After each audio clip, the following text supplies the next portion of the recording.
Hey you all, hope you guys are having a good evening and I hope you guys had a good day. So last night the Holy Spirit, I heard, him say, I'm so proud.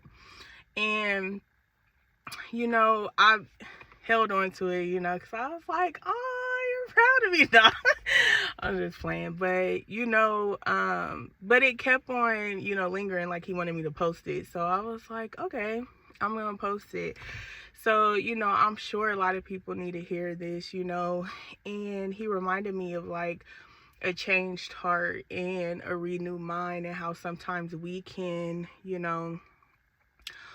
almost feel like we're not doing enough, but it really is enough, like God, is meeting us where we're at, and he's proud that we are, making the necessary changes, trying to make the necessary changes, and, being open to,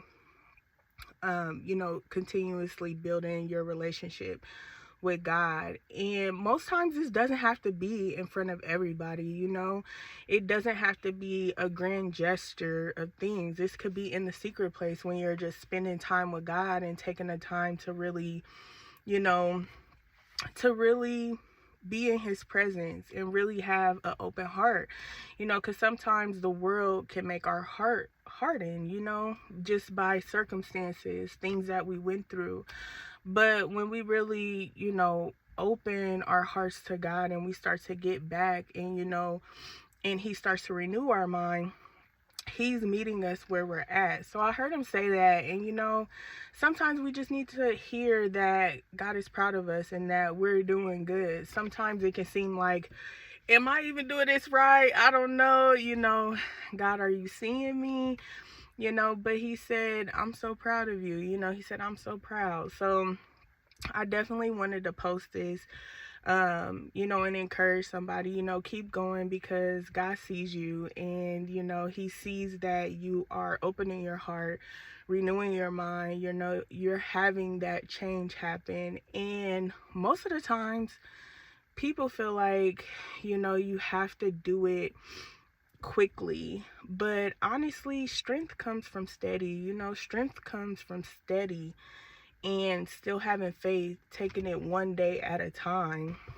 That's how you build your faith in God. That's how you build your trust, and that's how he's able to renew, your heart and renew your mind. So I wanted to read this for you.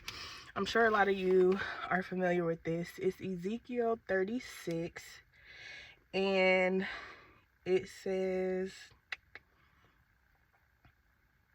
I'm going to do 26. This is when Israel, was rejected for their sin, but God was talking about renewing them. It says, a new heart also will I give you, and a new spirit will I put within you, and I will take away the stony heart out of your flesh, and I will give you a heart of flesh. So, all right, you guys, stay the course, but God said he's proud. So, all right, you guys, have a good night. Bye.